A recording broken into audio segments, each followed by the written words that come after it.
আসসালামু আলাইকুম। আশা করি আপনারা ভালো আছেন। তো আজকে আমাদের সাবজেক্টটা হলো ফিজিক্যাল কেমিস্ট্রি 2। তো আজকে আমরা এই অধ্যায়ে এই যে পিচ, বাফার ও নির্দেশক এই অধ্যায়টা নিয়ে আলোচনার আজকে দ্বিতীয় পর্ব। তো আপনারা প্রথম পর্বটা অবশ্যই দেখবেন যারা দেখেননি। তো গত ক্লাসে আমি করিয়েছিলাম যে এই পিএইচ স্কেল আমরা কীভাবে পিএইচ স্কেল নির্ণয় করি আর পিএইচ সম্পর্কে পানির আয়নিক গুণফল ও পিএইচের আরও বিভিন্ন জিনিস দেখিয়েছিলাম। তারা ওই ভিডিওটি দেখবেন। আজকের এই ক্লাসে আমরা পড়ব যে এই কয়েকটা জিনিস আমরা এই ক্লাসে কমপ্লিট করব। কি বাফার দ্রবণ কী, বাফার ক্রিয়া কী এবং বাফার ক্ষমতা কী। তো বাফার আর কী করবো আর হলো বাফার দ্রবণের দুটি প্রস্তুতি, কীভাবে আমরা বাফার দ্রবণটা প্রস্তুতি করতে পারি আর বাফার দ্রবণের ক্রিয়া কৌশল এই সম্পর্কে আজকে আমাদের ক্লাসটি হবে। তো চলুন শুরু করি।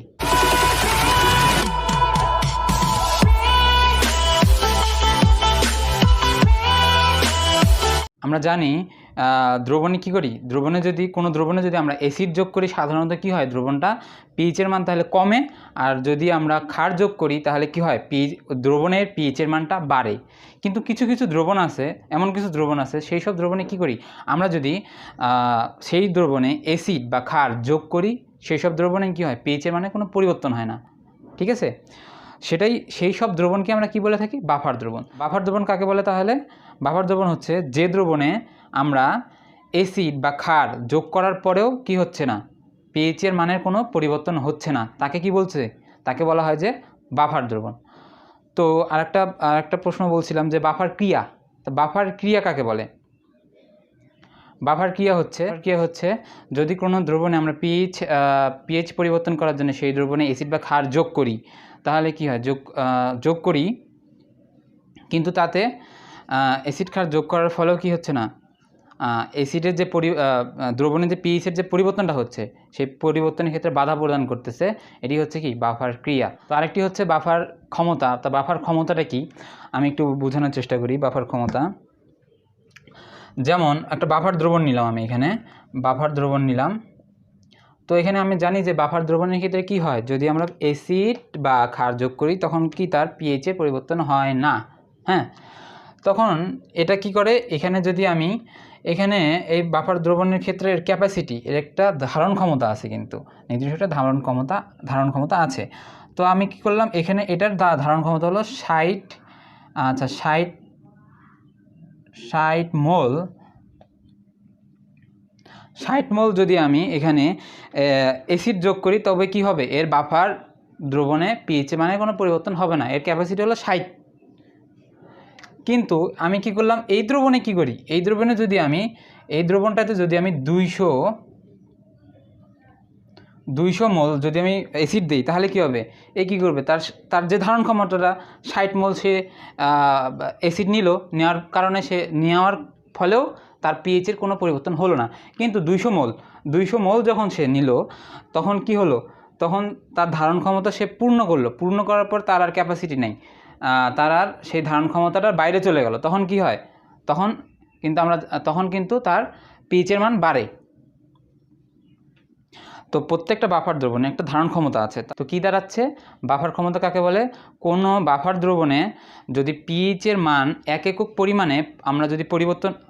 পরিমাণে পরিবর্তন করতে যে পরিমাণ ক্ষার বা অ্যাসিড যোগ করা লাগে তাকে কি বলে, তাকে সেই দ্রবণের বাফার ক্ষমতা বলে। তো আমরা এখন বাফার দ্রবণের প্রস্তুতিটা সম্পর্কে জানব। বাফার দ্রবণের প্রস্তুতি, বাফার দ্রবণ আমরা কীভাবে তৈরি করি? বাফার দ্রবণ সাধারণত দুইভাবে প্রস্তুত করা হয়। কি একটা হলো অম্লীয় বাফার দ্রবণ বা অ্যাসিডীয় বাফার দ্রবণ। অম্লীয় বাফার দ্রবণ, আরেকটা হলো ক্ষারীয় বাফার দ্রবণ। অম্লীয় বাফার দ্রবণটা আমরা দেখে নিই। অম্লীয় বাফার দ্রবণ তৈরি করতে আমাদের প্রয়োজন হয় যে একটা দুর্বল অ্যাসিড, এবং ওই অ্যাসিডের কি হয়, ওই অ্যাসিডের লবণ যদি আমরা সংমিশ্রণ করি বা মিশ্রিত করি, তার ফলে কি হয়, তার ফলে তৈরি হয় অম্লীয় বাফার দ্রবণ। তাহলে অম্লীয় বাফার দ্রবণ প্রস্তুত করতে কী লাগতেছে, একটা হলো আমাদের দুর্বল অ্যাসিড। অম্লীয় বাফার দ্রবণ প্রস্তুত করতে দুর্বল অ্যাসিড ও ওই অ্যাসিডের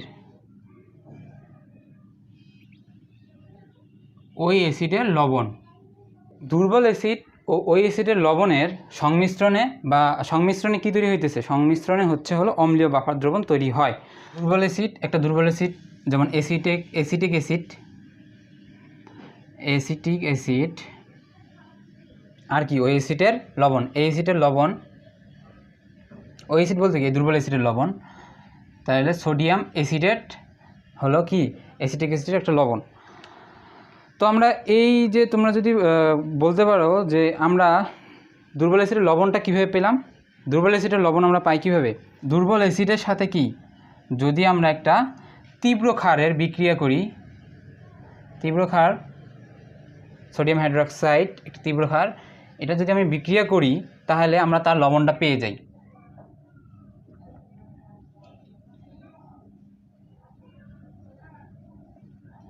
এই যে এটা হলো কি, এই অ্যাসিডটার লবণ হলো কোনটা? সোডিয়াম অ্যাসিডেট। তো আমরা দুর্বল অ্যাসিডের লবণটা কীভাবে পাই? দুর্বল অ্যাসিডের সাথে যদি তীব্র ক্ষারের বিক্রিয়া করা হয় তখন আমরা সেই দুর্বল অ্যাসিডের লবণ পেয়ে থাকি। তাহলে আমরা অম্লীয় বাফার দ্রবণটা কীভাবে প্রস্তুত করলাম? যে দুর্বল অ্যাসিড ও ওই অ্যাসিডের লবণের সংমিশ্রণে যে দ্রবণ তৈরি করা হয় তাকে বলা হয় অম্লীয় বাফার দ্রবণ। সাধারণত আমরা অম্লীয় বাফার দ্রবণের ক্ষেত্রে এই দুইটাই সাধারণত ব্যবহার করতে, এই অ্যাসিডটাই বেশিরভাগ ব্যবহৃত হয়ে থাকে। অ্যাসিটিক অ্যাসিড ও সোডিয়াম অ্যাসিডেট এই দুইটার সংমিশ্রণে আমরা সাধারণত মানে প্রায় ক্ষেত্রে আমরা অম্লীয় বাফার দ্রবণটা তৈরি করে থাকি।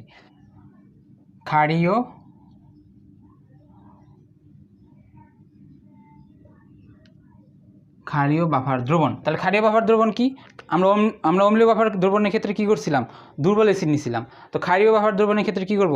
তাহলে দুর্বল ক্ষার ও সেই ক্ষারের লবণ, এটার মাধ্যমে এই দুটো সংমিশ্রণে যেটা তৈরি হয় সেটা হলো ক্ষারীয় বাফার দ্রবণ। তাহলে কি মনে রাখবা যে আমরা বাফার দ্রবণ তৈরি করার ক্ষেত্রে অম্লীয় বাফার দ্রবণ তৈরি করার ক্ষেত্রে আমরা কি করি? দুর্বল অ্যাসিড যোগ করি ও ওই অ্যাসিডের লবণ। আর ক্ষারীয় বাফার দ্রবণের ক্ষেত্রে তাহলে একটা দুর্বল ক্ষার ও সেই ক্ষারের লবণ, তাহলে একটা দুর্বল ক্ষার। তাহলে এই দ্রবণটা তৈরি করতে আমার কি লাগছে? একটি দুর্বল ক্ষার ও ওই ক্ষারের লবণ। তাহলে একটি দুর্বল ক্ষার অ্যামোনিয়াম হাইড্রোক্সাইড একটি হলো দুর্বল ক্ষার। এখন আমরা এই দুর্বল ক্ষারটার লবণ আমরা কীভাবে পাবো?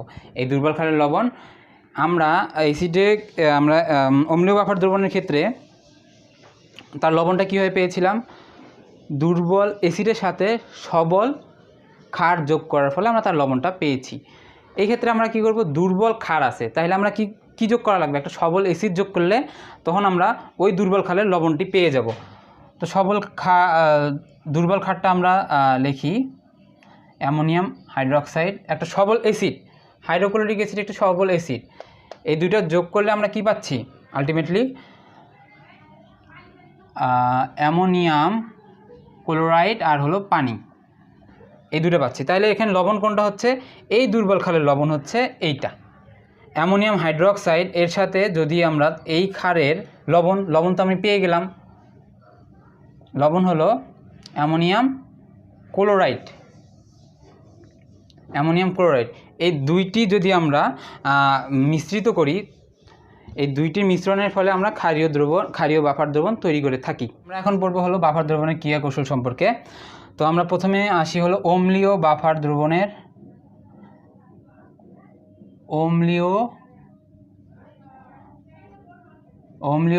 দ্রবণের কি ক্রিয়া কৌশল, কিভাবে আমরা অম্লীয় বাফার দ্রবণটা কিভাবে কাজ করে সেটা আমরা এখন জানব। অম্লীয় বাফার দ্রবণ কীভাবে প্রস্তুত হয়? একটি হলো দুর্বল অ্যাসিড ও অ্যাসিডের লবণ। তো দুর্বল অ্যাসিড আমরা সবসময় মনে রাখবো যে দুর্বল অ্যাসিড বা দুর্বল ক্ষার সেটা কি করে? দ্রবণে আংশিক পরিমাণে বিয়োজিত হয়। আংশিক পরিমাণে বিয়োজিত হওয়ার কারণে তারা কি করে? দ্রবণে একটি সাম্যাবস্থা তৈরি করে। তো এটি যেহেতু একটি দুর্বল অ্যাসিড, তাহলে দ্রবণে আংশিক পরিমাণে বিয়োজিত হবে এবং একটি সাম্যাবস্থা তৈরি করবে। তাহলে দ্রবণে আংশিক পরিমাণে বিয়োজিত হওয়ার কারণে একটা অ্যাসিটেট আয়ন আর হাইড্রোজেন আয়ন, এটা হলো আংশিক পরিমাণে বিয়োজিত হয় অ্যাসিটেট আয়ন আর হলো হাইড্রোজেন আয়ন উৎপন্ন করলো। এটা আমরা লিখে দেব হলো আংশিক। এই অ্যাসিটিক অ্যাসিডের লবণ কোনটা? অ্যাসিটিক অ্যাসিডের লবণ হলো সোডিয়াম অ্যাসিডেট।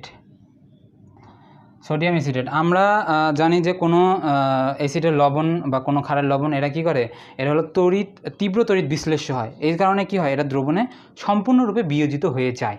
তো সম্পূর্ণরূপে বিয়োজিত যেহেতু হয়, তাহলে এটা সম্পূর্ণরূপে বিয়োজিত হবে। তাহলে sodium অ্যাসিডেট ion plus sodium ion, আমরা এখানে লিখব যে সম্পূর্ণ রূপে বিয়োজিত।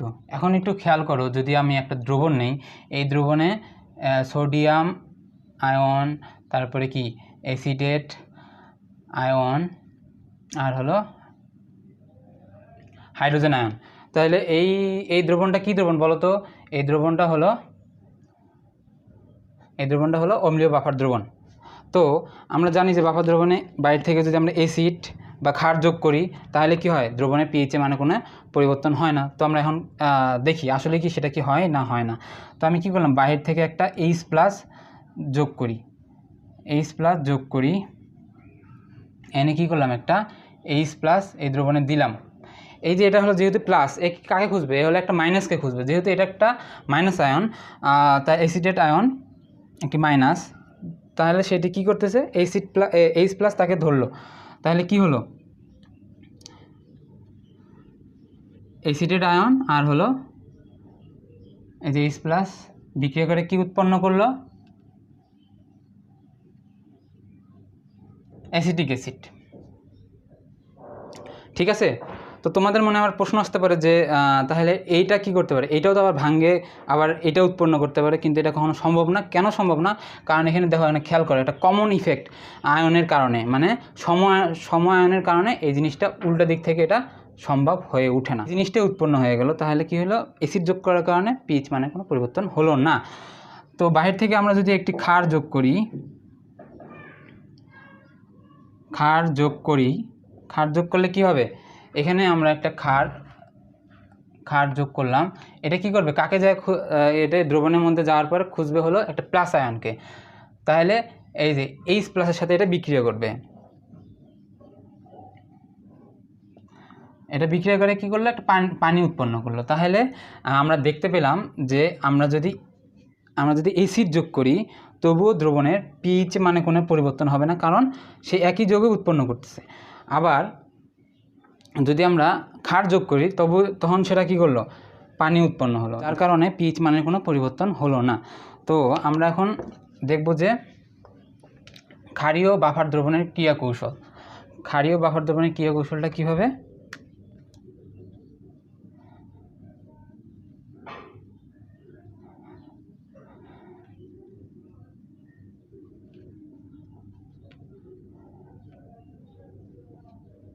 ক্ষারীয় বাফার দ্রবণের ক্রিয়া কৌশল। তাহলে ক্ষারীয় বাফার দ্রবণের ক্রিয়া কৌশলটা কেমন হয়? ক্ষারীয় বাফার দ্রবণে আমরা জানি সাধারণত কি হয়, অ্যামোনিয়াম হাইড্রোক্সাইড একটি দুর্বল ক্ষার ও অ্যামোনিয়াম ক্লোরাইড ওই ক্ষারের লবণ, এই দুইটা সংমিশ্রণে সাধারণত এই ক্ষারীয় বাফার দ্রবণটা তৈরি হয়। তাহলে ক্ষারীয় বাফার দ্রবণের, যেহেতু এটা দুর্বল ক্ষার, এটা দ্রবণে আংশিক পরিমাণে বিয়োজিত হবে এবং সাম্যাবস্থা তৈরি করবে।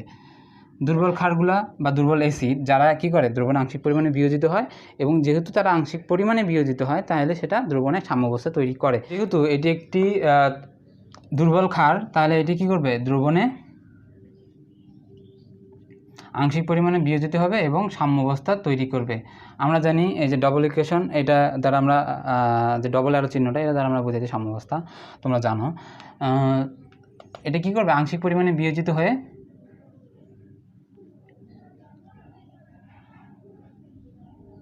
অ্যামোনিয়াম আয়ন ও হাইড্রক্সিল আয়ন উৎপন্ন করবে। এটা হলো আমরা লিখলাম যে আংশিক। এই দুর্বল ক্ষারের লবণ হলো অ্যামোনিয়াম ক্লোরাইড। এটি কি করবে, এটি যদি তীব্র তড়িৎ বিশ্লেষ্য, এটি দ্রবণে সম্পূর্ণরূপে বিয়োজিত হবে। তাহলে অ্যামোনিয়াম আর হলো ক্লোরাইড আয়ন উৎপন্ন হলো সম্পূর্ণরূপে বিয়োজিত হয়ে। তাহলে আমরা আগের মতন খেয়াল করি, যদি একটা দ্রবণ নেই, এই দ্রবণের মধ্যে কী কী থাকবে, অ্যামোনিয়াম আয়ন, তারপরে কি থাকলো, হাইড্রক্সিল আয়ন, আর হলো ক্লোরাইড। তার এখন আমরা খেয়াল করি, যদি আমরা জানি যে পিএইচ বাইরে থেকে কি অ্যাসিড বা ক্ষার যোগ করলে এর পিএইচ মানে কোনো পরিবর্তন হবে না। আমরা দেখি আসলে কি পরিবর্তন হয় কি না। তাহলে আমরা কি করব, এখন বাইরে থেকে আমরা একটা হাইড্রোজেন যোগ করে দেখি, মানে একটা অ্যাসিড যোগ করে দেখি। তাহলে আমরা লিখলাম যে অ্যাসিড যোগ করে এই অ্যাসিডটা দ্রবণে যায় কাকে ধরবে, এই যে হাইড্রোক্সিল আয়নকে ধরবে। তাহলে হাইড্রোজেন প্লাস হাইড্রোক্সিল আয়ন, এটা কি হবে, পানি উৎপন্ন করলো, তারা দুইজন মিলে পানি উৎপন্ন করলো। এখন আমরা অ্যাসিড যোগ করে দেখলাম যে তারা পানি উৎপন্ন করলো। আবার এখন আমরা ক্ষার যোগ করি, OH মাইনাস,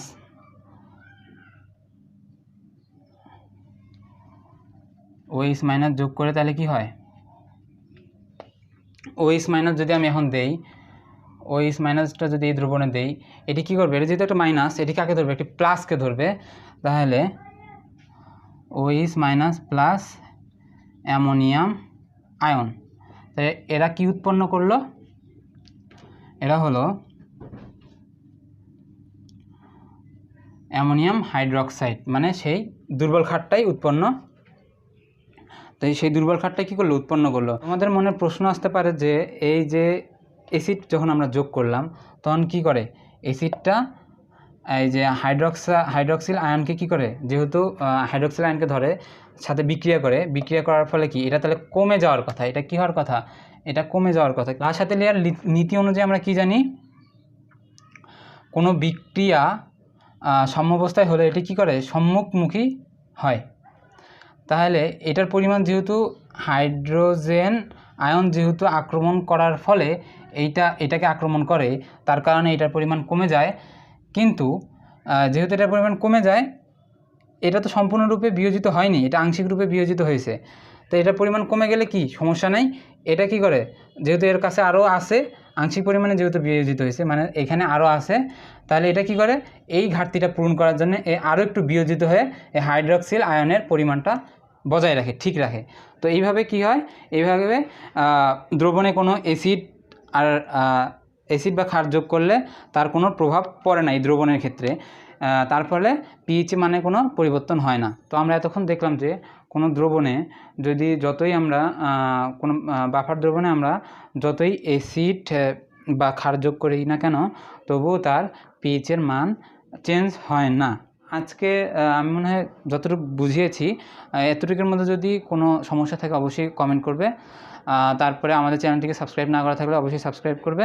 এবং এই অধ্যায়ে আমরা বাকি যে ক্লাসগুলো নিব, পার্ট 3, 4 এইভাবে আমরা যখন ধারাবাহিকভাবে ক্লাসগুলো যখন এই অধ্যায়টা শেষ করব, আরও আমরা অন্য সাবজেক্টের যে অধ্যায়গুলো আছে, অন্য অধ্যায়গুলো সেগুলো যখন ধারাবাহিকভাবে শেষ করব, সেই ভিডিওগুলো যেন তুমি পাও, সেই জন্য তোমাকে পাশে থাকা বেল আইকনটিকে একটু প্রেস করে দেওয়া লাগবে। যদি তোমার কেমন লাগলো তা অবশ্যই কমেন্ট বক্সে জানিয়ে দেবে। তো আজকে এই পর্যন্তই।